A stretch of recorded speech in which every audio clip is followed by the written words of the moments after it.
Ontem nós trouxemos aqui no EPTV1 a notícia da morte do seu Vanderlei, de 72 anos, que tinha sido transferido de Passos para Caratinga em busca de um leito para o tratamento de coronavírus.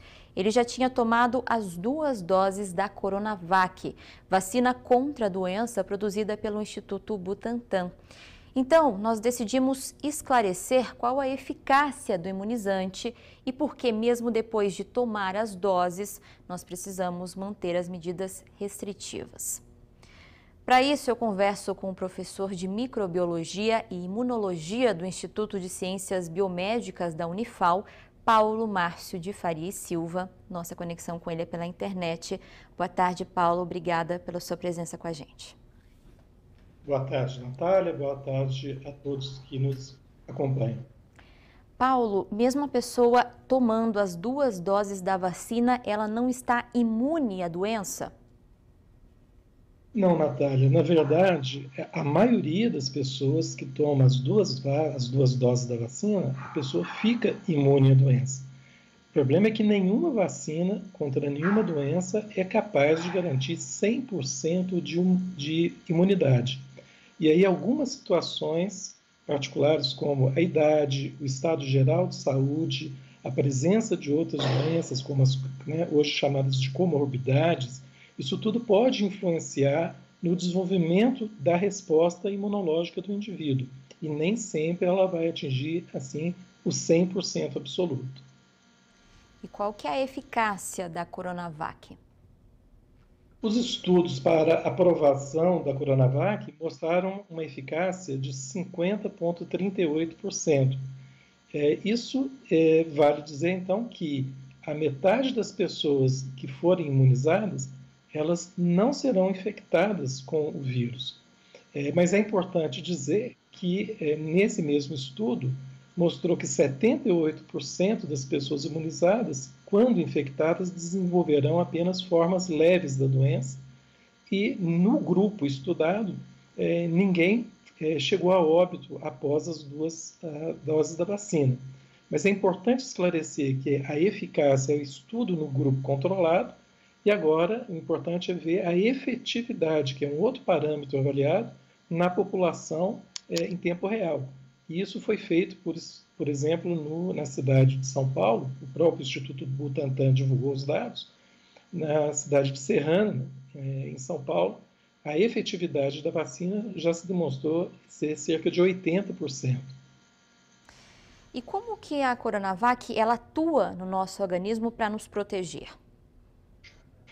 Toda vacina, e também no caso a Coronavac, ela atua forçando o nosso organismo a produzir uma resposta contra o agente agressor.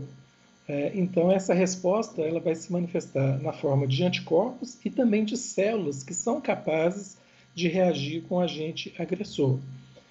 Isso é importante mencionar porque não são apenas anticorpos. E muitas vezes as pessoas vão falar, mas eu fiz o teste para anticorpos depois de vacinar e não apareceram.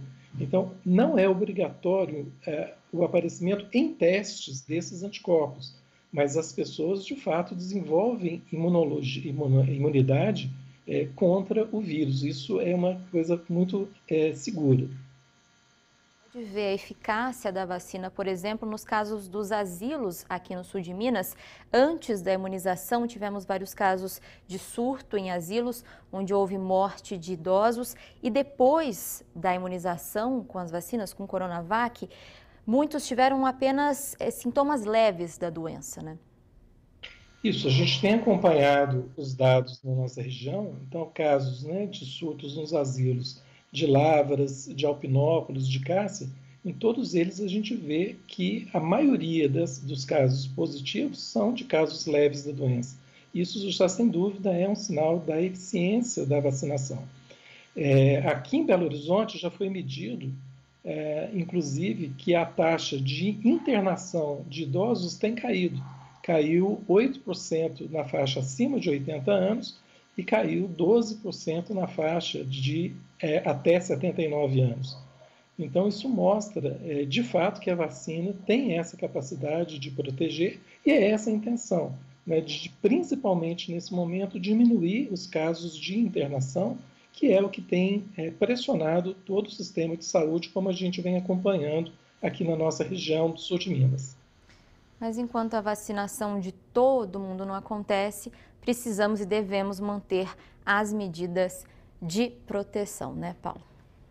Isso é verdadeiro, Natália, porque a principal efeito é que, mesmo a pessoa estando protegida, mas como ela pode ter o vírus, como a gente está mostrando, né, ela pode também transmitir esse vírus para as pessoas não imunizadas. Então, enquanto não houver, de fato, uma vacinação bem mais intensa da população, a gente vai ter que persistir com as medidas de precaução. É isso, muito obrigada, viu, pela sua entrevista. Uma boa tarde. Boa tarde a todos.